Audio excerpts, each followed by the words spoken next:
Hey everybody, this is Dr. Carmen Bryan. Obviously, this is not Car Chronicles. I'm sitting outside, but I just want to come and talk to you for just a minute. I had an appointment today here on my beloved base that I retired from.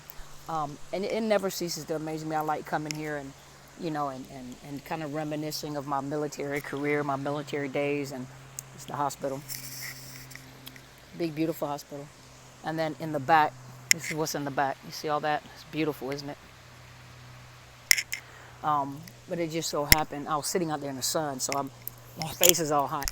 But I was coming out the door and I was headed back to the car, and I understand that everybody is not a believer. I understand that everybody does not serve the same God that I serve or believe in the same God that I believe in. I can only tell you from my testimony and the things that I've been through, where my strength came from. And I was just coming out of the hospital. It's cold in there. They have the air conditioner on, and we finally have some warm weather. So the last 2 or 3 days, it's been really warm. I think yesterday was in the 90s. Today, it feels like it's in the 80s already, and it's only like 10, almost 11 o'clock here. But I was just happened to walking through because I was on my way back because I was going to start, preparing for my classes this Saturday. And it just so happened when I walked out the door, because I was looking at some swans. They have 2 swans here. You guys, if you've ever been at JBLM, especially at Madigan, you know the story of the 2 swans. They've been here.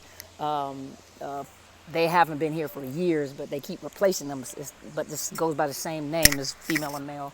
And I just happened to come out the door, and excuse me, guys, because there are like people walking by while I'm talking. But I just happened to, look out the window as I was coming, because I was going to walk up the steps to go to my car.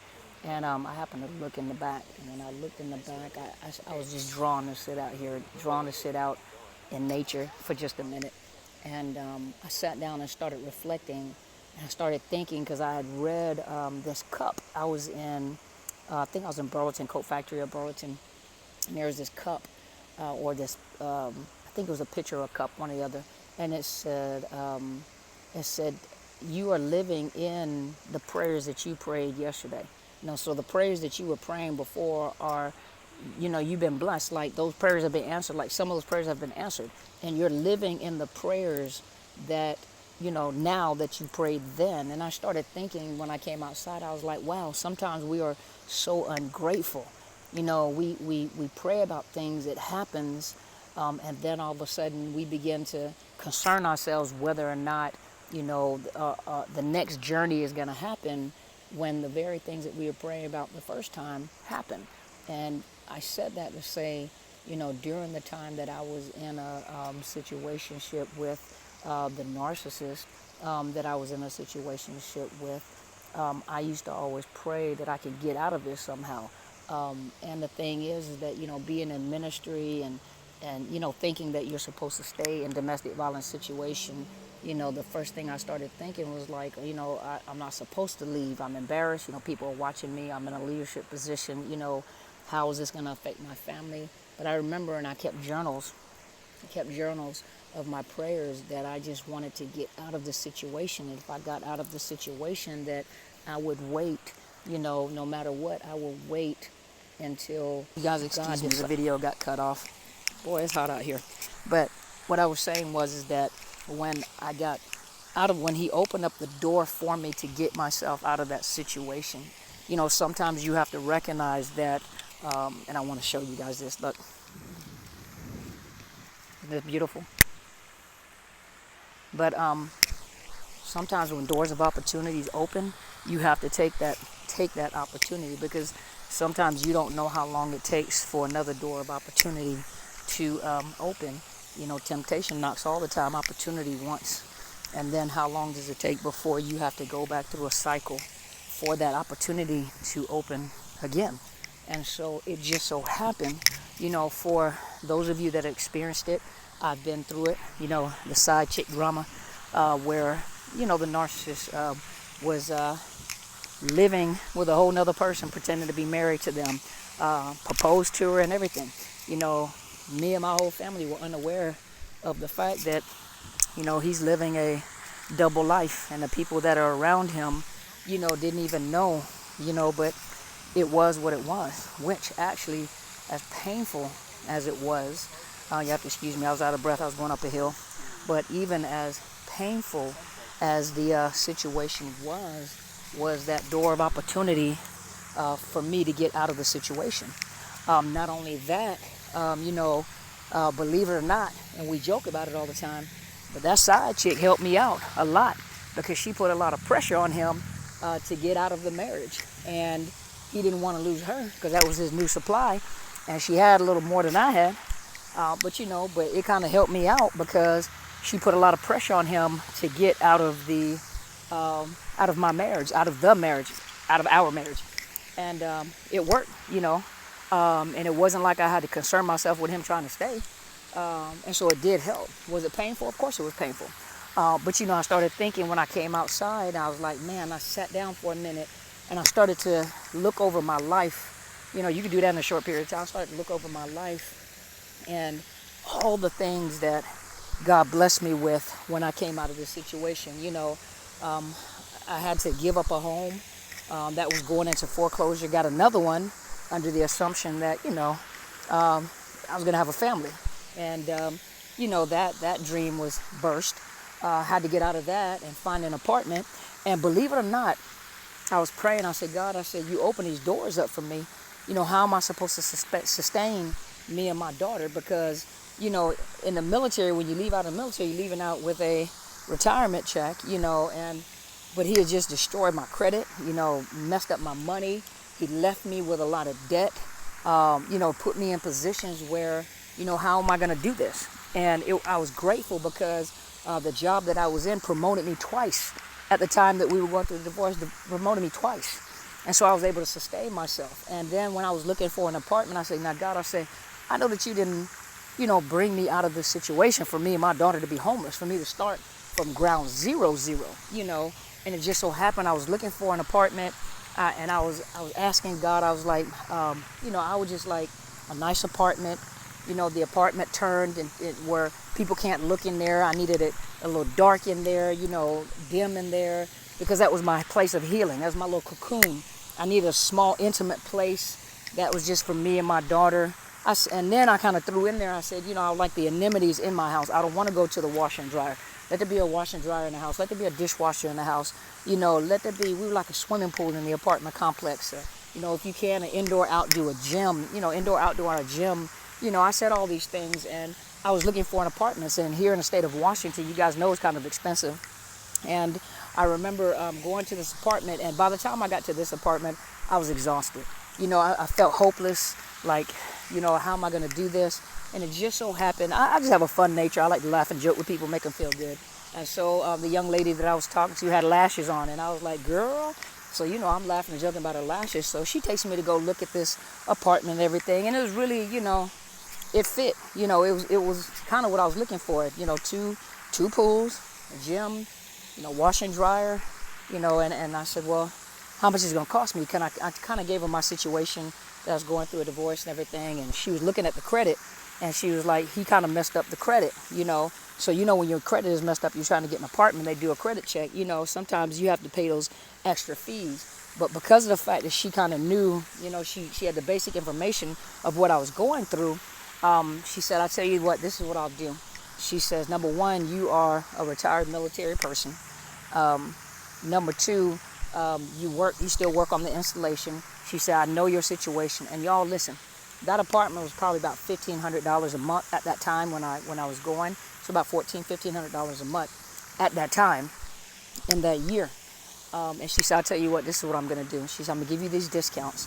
I'm not going to make you put down a deposit because deposit probably like half of the rent as it is. I'm not going to make you put down a deposit. She said, and we'll start your rent off at $700. Where'd they do that at? $700. And in there, it didn't include, but it included into the rent as they calculated in there. I wasn't paying more than maybe like $900 to $1,000. That included my trash, my utilities, my water, all of that. And so she gave me this apartment. And I lived there for 6 years. And within those 6 years, I was getting my credit back together. I was getting myself back together, getting my life back together, grieving. Those of you that went to my course on grief and loss after narcissist abuse, processing grief and loss after narcissist abuse, I was going through a grieving stage. And some of you guys are trying to rush the process. And I wasn't rushing the process. I I promised God, I said, listen, I said, I will not make choices like that again. I see how damaging it is, and this one was the worst of them all. But I processed, and it took 6 years, to get to a certain level of being okay. And in that certain level of being okay, I was believing God, for those of you that believe, that my latter will be greater than my former, that he's going to restore those things that were lost. And like I said, I lost, 2 homes. I had a beautiful Mercedes, was it LS500? LS500, I think that's the one, white, a beautiful white leather interior, beautiful car. Apologize, he keep having these breaks in the videos because I was out in the heat and my phone overheated. But what I was saying is that, I started looking over my life. I had this beautiful Mercedes, and he took that, and was riding around on that while me and my daughter were here in the great Northwest with this iced up weather in this little raggedy car that I had at the time. Blessings it was that I had a car that used to get stuck on the ice coming up the hill. And he had a truck that was here, and I couldn't afford the gas. And so what he would do is when I would use his card to put gas in it, he cut the card off so that I wouldn't have any gas money, nor did I have heat for the car. And at that time, I needed the truck to make it up and down the hill that we lived in with this new baby. And so, having to think about all that, how God restored my life, gave me an apartment after 6 years, got me in a position where I was able to get a house. Not only was I able to get a house, but I also got a car.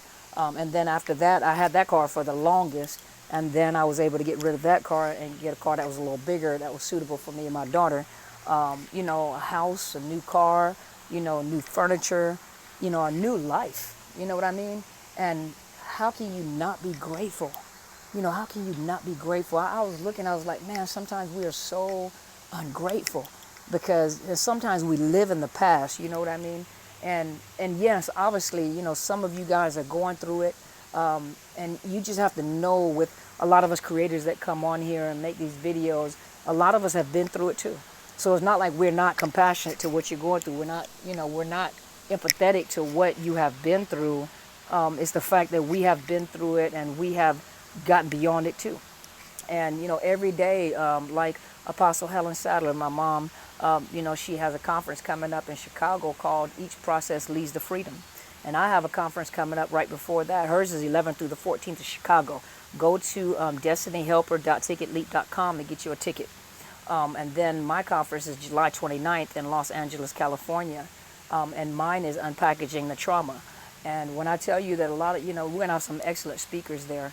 And when I tell you that, I understand what is meant to be traumatized by an individual like that, to live a life, and it's unimaginable now. Now when you look back at it, it's just unimaginable, because how can you live your life like in protection mode, just like you're living in a dream every day? It's like you're a robot, a lot of things, be honest with you, a lot of things I can't recall. My children tell me about certain things, I cannot recall those things, because I lived in survival mode, trying to protect my children, trying to protect myself, trying to do something to get myself out of the situation that I got myself into. And yes, a lot of you guys say I was tricked into it, but we still made choices. I got myself into that situation. The day I knew I shouldn't have been with him. I knew I shouldn't have been with him while I was dating him. I knew, but I didn't have anybody to, I didn't have anybody like us on YouTube and those that are in the store. I didn't have anybody to talk to me and to guide me and to tell me how valuable I was, or that you don't deserve this, And so I made choices. I knew I was making the wrong choice, and I was getting married for the wrong reason. I was getting married because I already had children out of wedlock. And so it was kind of a shame, for me to, even though my sister didn't have any kids at the time, but, even though people around me at the time, had kids, it was just a shameful thing, because I was made to feel like that was wrong, especially in my family. It was wrong, and that's not something my grandmother, in Germany, that's not something that she taught. You to have children out of wedlock was a shame. Post World War II, that's not kind of stuff that you do. And so I lived in shame, and I was like the Alpha Color Purpy. Look, I was married now, and I thought that, by getting married, I had completed the family. So I did things absolutely backwards. I had kids, then got married and tried to put a father in the household. That was the worst disaster and the worst decision that I could have ever made on behalf of myself and my children, as my children were so abused, and it's sad because I'm still having to deal with a lot of the residue, after all these years, and then having to teach them correctly. So thank God the youngest one is with me, where I can show her that, I don't date, and she sees me working on my business. She sees me, I try to mentor her. I try to minister to her. I try to teach her, her value, so that she doesn't run out and have to get someone. Ladies, a man is not a need. A man is a desire. A good man, that's a desire. And don't think it can't happen. Some of you ladies are out there like, there ain't no more good men left. All the good men are married. All the men that are married ain't good. Yeah, I know that. And no, all the good men are not married. That's the same thing some of the men are saying. There ain't no good women out there no more. We're here, just like they're here. It's just not time for us to meet yet. Our destinies are not meant to be met at this particular time. We're not meant to meet because there's still some residue, some residuals in your life that are being handled, whether you're doing it or not. If you're not doing it, you're going to get right back in the same situation. You're going to get right back in that same cycle that you were in before, unless you purposely work on yourself. You got to work on yourself. This is not something that you just hope it goes away. Time will heal all wounds. That's a lie. Time will cause you to be crooked, walk with a limp, have more pain than you had before because you ain't paying no attention to it. You can't sweep something under the rug. After a while, the rug is going to be a big lump in the middle of your living room. And you have people like me to come in and point to it, then you're going to be mad at us. You always start mess. You're always trying to start some mess. You're always doing things. I heard that before. Yeah, when you point out, you see that big pink elephant in the room, don't play. So, so I just came outside and I just started thinking, I was like, man, sometimes you just have to be grateful. Just grateful, because I could have lost my mind. You hear me? Sorry, my phone was ringing. But I could have lost my mind. I felt it when I was about to lose my mind. Could have lost my children. I could have died. There's a lot of things that could have happened. But, for those of you that believe in God and those you just have to give credence to whoever it is that you believe in. For me, I give credence to God, because had it not been for him, y'all, I would have been in prison. I ain't gonna lie, I probably would have been in prison. I would have done some damage. They would have been like, our church would have had an excellent, I joke about it all the time, but I'm so serious. Our church would have had an awesome prison ministry, because I would have been a pastor of the prison ministry. Because it just got to a point where I just couldn't take it no more. And if it wasn't for God to separate us, something bad would have happened. I know it, I feel it, and thank God it never happened. But God has blessed me, blessed my family, and I'm learning to love life. I'm learning to love myself. And that is the most beautiful thing, when you can look in the mirror and just say, you kind of cool. I kind of like you. You got to be able to look in the mirror. And for some of you guys, you're going through the pain. Yeah, you're going through the pain and the suffering. And I can't take that away from you. But one thing I can do is I can guide you into that path. I can guide you into that direction. Like I said, I got a conference coming up July 29th in Los Angeles, California.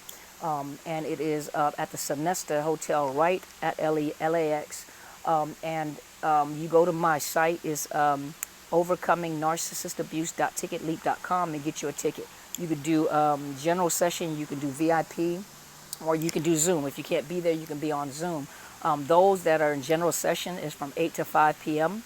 I think it's 8 to 5 p.m. We're going to break at lunch, and we're going to go down the hallway to one of the restaurants. We're going to eat together. And then those of you that are doing VIP, 8 to 5, and then we'll come back formal wear at, I think we're doing at 6 o'clock, 6 or 7 o'clock. I think it's 7 o'clock, 7, 11 o'clock. And is VIP, and dinner will be served, but we're going to be formal wear. And we're going to have the round table with my mother, Apostle Helen Sadler. The people that are going to be speaking at the conference during general session is myself, my good friend Bridget Griffin, who is a domestic violence advocate here in Washington. My mother, of course, Apostle Helen Sadler, my big sister, Kathy Gibson. I also have a new person on board, Dr. Paula Tucker, who is a trauma professor. She's a trauma researcher, does studies on traumatic brain injury. She's going to be talking to you about the effects of this type of trauma on your brain as well. Then in the evening for VIP, we're going to have special guests, Telsha Edenberg and Tasha Leeleman, who will be there at the table talk with us. And you can ask us whatever question you want to ask us. You can sit and we will consult. You can consult with us. You can hug us, and this gives you an opportunity. We're going to have a meet and greet on Friday evening with the VIPs. And so, I want you guys to be there. because I'm telling you, it's phenomenal. It always is. It's phenomenal. And you'll see that I'm a person just like you. I've been through the trauma just like you have, and I have recovered just like many of you are and will be doing. And we just want to come out and share the story, share the way that, and the way that I do it may not be the way that you do it. But, just to share, you ask whatever question you want to ask. Just don't ask my age. But I want you guys out there. And listen, I have a course coming up this Saturday on the 20th of May. And it is, I'm going to be talking about codependency, identifying codependency. Some of you guys are codependent. We're going to talk about codependency, how to break codependency.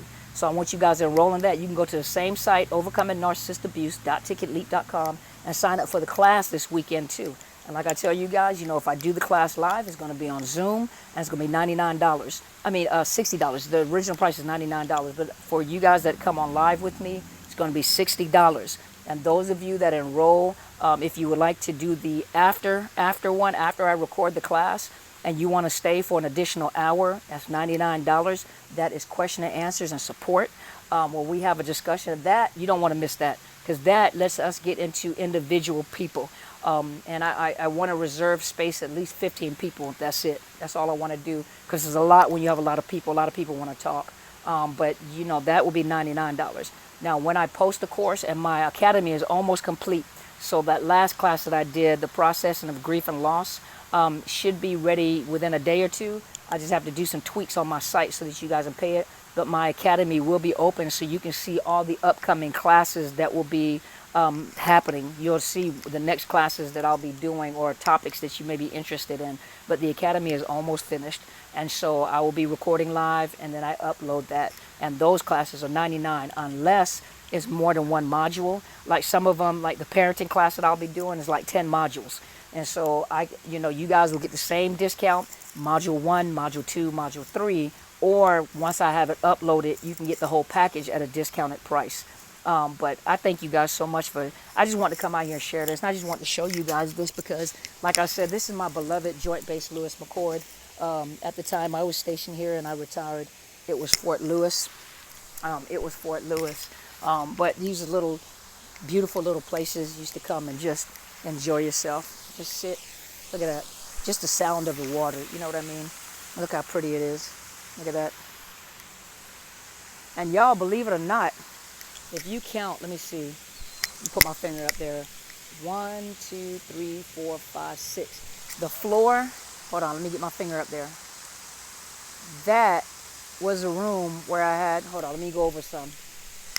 Actually, the birthing room was like right there somewhere. So I had my last daughter like right there, and then I was in that room right there for my recovery. So that's where I had my baby at. So I bring her over here every now and then and remind her. And she's like, yeah, I know.